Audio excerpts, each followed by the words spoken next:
Okay, so let's talk about competency 7, which is setting goals and reviewing progress. So for me, this is the whole point of coaching. Yeah, we're trying to do something. We're working with a client. They've come up with something that they want to work on, and definitely it's our role as coach to keep that as part of the coaching. Yeah, and it, that is not always easy actually, because as you build that trust and rapport and you get to know somebody, suddenly there's all sorts of things to talk about, and we could go all different ways. And I think of it as a bit of a golden thread that I'm trying to pull through the coaching as I go along. He's always coming back to, we set this goal, whether it's an overarching goal for a period of coaching or a very specific goal for that session, but making sure that we're coming back to that. And that is the reason for coaching. It's about that forward movement, momentum towards something. Yeah. And being really curious, being really curious that you've got the right goal. Yeah, because often you haven't. Absolutely. They'll say the thing that they think is the thing, and that thread, you don't want to find that thread at session 5 or session 6 to be the real thing. Yeah. So really bringing that curiosity. What does it mean to them? What will be different if they do that? What are they going to have to let go of? And how does that feel? And what?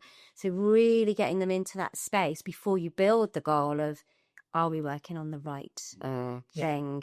You know, how many times do clients, I'm going to go and do that thing. They come back, did you do that thing? No, I didn't do that thing. And it's not because they don't want to do the thing. 9 times out of 10, it's because the goal isn't right. It isn't quite right.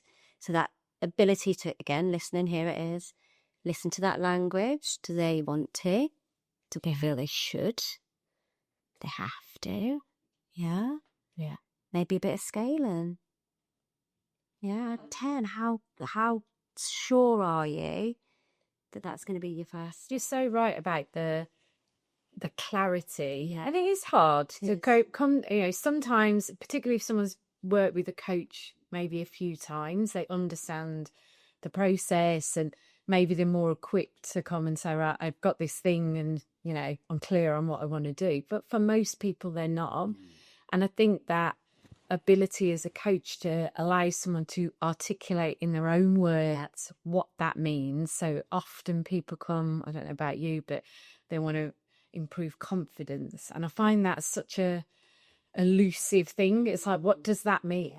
And when you ask someone, they find it hard to answer. So it's that, how do you get a really good goal? How will they know? So you can't review progress unless someone is clear on what it will feel like. And with something like confidence, it is felt, isn't it? It's like, how do you go from I wasn't so confident to I am? And that's one that I often use as an example when I'm tutoring, is how do you help someone with a goal around that? And let's try and break that down. And how do you help the client to really articulate what they mean? So how are people coming into coaching? So are you coming into coaching because you want to be coached and you're clear on where you're going? Or are you coming into coaching, which is probably more often the case, when there's a developmental need that's been notified, and whether or not you believe in that, but your organization is saying this is where you need to get to. So that sort of real understanding of, is it extrinsic or intrinsic in the goal setting? Do I genuinely own this guy? And do I need to reframe it differently to allow me to own it? And just reminding ourselves that the work may take place in 20 minutes in a coaching session or over a period of coaching sessions. But either way, there is still an opportunity to check back in. Have we achieved what we said we were going to achieve? 20 minutes, 3 sessions, 6 months. The same applies. Yeah, and I think you're right for the delegates on this programme. The coaching we're observing as tutors of the trainee coaches is of them conducting 20-minute sessions. It's as important in that 20-minute session to have a really clear goal.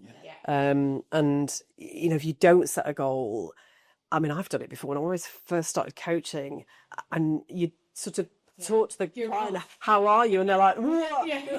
And where are we going? And you're both a bit like, where are we going? And where's this conversation taking us? And actually, have we achieved what we wanted to achieve? I don't know, because we didn't really talk about it. Yeah.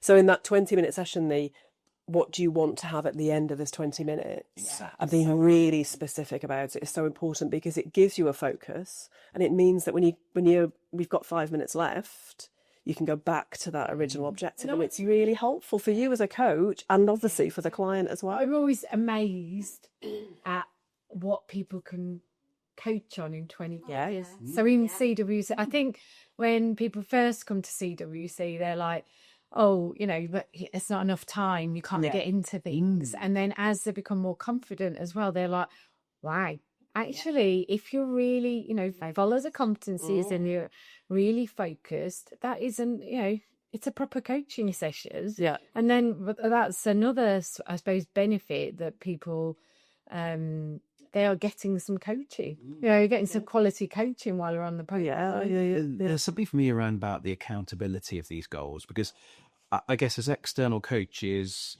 we might be asked how to evaluate the coaching has made a difference. Yeah. Because that's why we will or won't invest in more coaching. I guess from an internal point of view, it's even more important. Is the coach or client able to articulate back to the organization that there has been forward movement and it's been evidenced, and I'm getting data that suggests that I'm moving in the right direction? So there's a real importance for me that from an internal coach perspective, that it's the internal client who's playing back their progress. And they does not sit with the internal coach. Yes, you're so right about that. Because we'll often see the tension then of suddenly it's the coach who feels they own the program and not the client. So how does the internal coach hold the discipline of saying it's the internal client's perspective on progress that should be evaluated, not my interpretation of that? And the types of goal setting as well, when you think about, again, from a self-awareness perspective, what are my preferences? Do I like to think big? Do I like to be a bit more practical?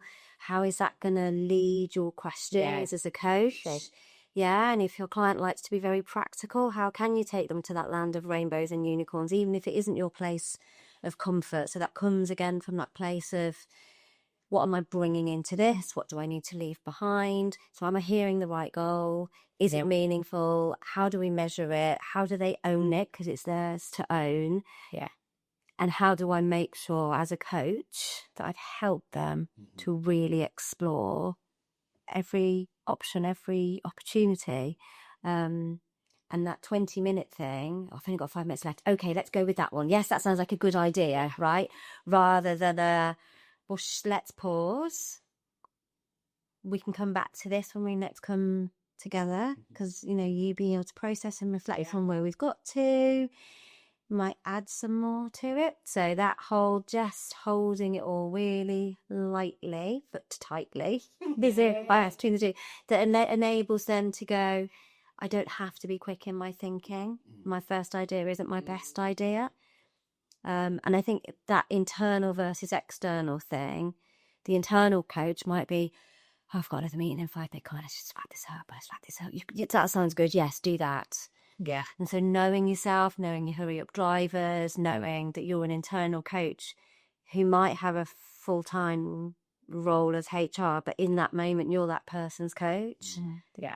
And bringing it back to that goal that you set for that session. I also think there's a link here to the challenging piece, because there might be, the conversation so far is being an assumption that they're always moving towards the goal.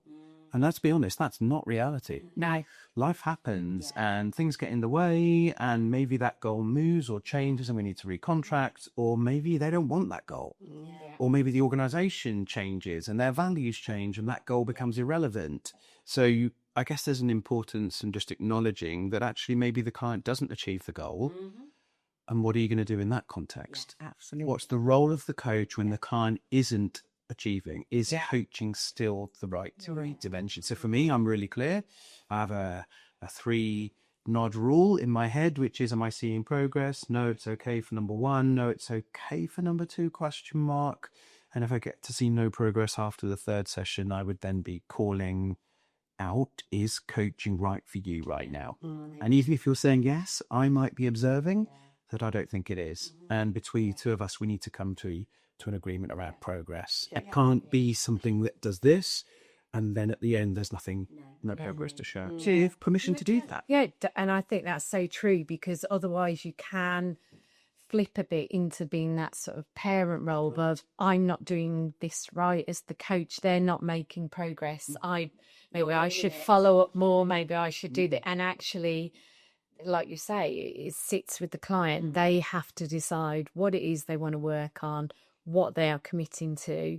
And I know, as I grew in confidence as a coach, I definitely pulled back more and more from, this is what you said you were going to do. This is, where are we at on their progress? So it's hard to start on, like, tell me what's happened since we last met. And there's just as much insight to be gained from, they can't remember, which means that they weren't committed to what I said they were going to do. As, yes, I went away and did this thing and this is what I learned. So I think once you understand that around the work sits with the client, you are creating the space and making sure that there's the momentum there, but it's not yours to own the goal. Brilliant. Yeah. So as a competency then, it's core to coaching. If you've not got a goal and you're not therefore moving towards a new place or a new way of behaving or whatever it might be in terms of an objective, it's not coaching. So forward momentum is key. That ownership of the goal sits with the client, and actually it's up to them to move forward. You're there to hold the space for them and to create a container where they can make progress, but ultimately it sits with them, and getting them to, as you say, almost spontaneously be feeding back on, this is what I've done, this is what I've tried, this is the progress that I've made, rather than, here's your goal, where are you now? So fundamental to coaching, and absolutely key in terms of that momentum that we want to create with a coaching conversation. Lovely.